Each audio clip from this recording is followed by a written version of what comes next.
NREGA day ಕಾರ್ಯಕ್ರಮದಲ್ಲಿ ಅಧಿಕಾರಿಗಳು dance ಮಾಡಿದ್ದು ಸಾರ್ವಜನಿಕರು ಆಕ್ರೋಶ ಹೊರಹಾಕಿದ್ದಾರೆ. ಹೂವಿನ ಹಡಗಲಿಯ ತಾಲೂಕ್ ಪಂಚಾಯಿತಿ ಕಚೇರಿಯಲ್ಲಿ ಅಧಿಕಾರಿಗಳು ಮಸ್ತ್ ಡ್ಯಾನ್ಸ್ ಮಾಡಿದ್ದಾರೆ.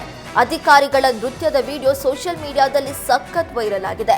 ಇನ್ನು ಅಧಿಕಾರಿಗಳು ಶಿಷ್ಟಾಚಾರ ಮೀರಿ ನಡೆದುಕೊಂಡಿದ್ದಾರೆ ಎಂದು ಸರ್ಕಾರದ ಮುಖ್ಯ ಕಾರ್ಯದರ್ಶಿ ಹಾಗೂ ವಿಜಯನಗರ ಜಿಲ್ಲಾಧಿಕಾರಿಗೆ ಸಾಮಾಜಿಕ ಕಾರ್ಯಕರ್ತ ವಿಬಿ ಶಿವಾನಂದ್ ದೂರು ನೀಡಿದ್ದಾರೆ. ಸರ್ಕಾರಿ ಕಚೇರಿಯನ್ನ ಅಧಿಕಾರಿಗಳು ನೃತ್ಯ ಕೇಂದ್ರ ಮಾಡಿಕೊಂಡಿದ್ದಾರೆ ಎಂದು ಆರೋಪಿಸಿದ್ದಾರೆ. ಮಂಗಳೂರಿನ ಬೆಳ್ತಂಗಡಿಯ ಒಂಟಿ ಮನೆಯಲ್ಲಿ ಪ್ರೇತಾತ್ಮ ಕಾಣಿಸಿಕೊಂಡಿದೆ.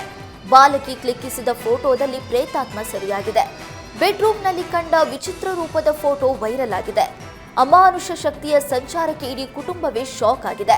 ಸದ್ಯ ದಕ್ಷಿಣ ಕನ್ನಡದಲ್ಲಿ ಭಾರಿ ಅಚ್ಚರಿಗೆ ಇದೊಂದು ಫೋಟೋ ಕಾರಣವಾಗಿದೆ.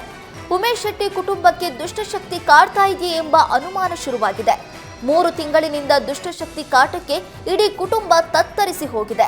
ಸಂಜೆ 7 ಗಂಟೆಯಾಗಿದ್ದೇ ತಡ ಮನೆಯಲ್ಲಿದ್ದ ಬಟ್ಟೆಗಳಲ್ಲಿ ಏಕಾಏಕಿ ಬೆಂಕಿ ಕಾಣಿಸಿಕೊಳ್ತಾ ಇದೆ.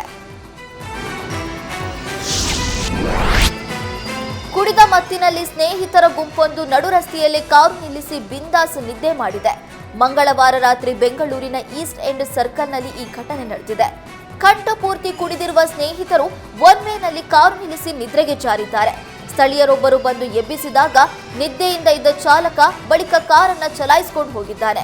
ಈ ವಿಡಿಯೋ ಸೋಷಿಯಲ್ ಮೀಡಿಯಾದಲ್ಲಿ ಸಾಕಷ್ಟು ವೈರಲ್ ಆಗಿದೆ.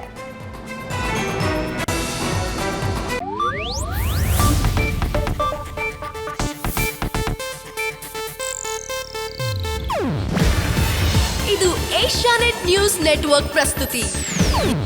ನೀವು ನೋಡ್ತಿದ್ದೀರಾ ಏಷ್ಯಾನೆಟ್ ಸುವರ್ಣ ನ್ಯೂಸ್.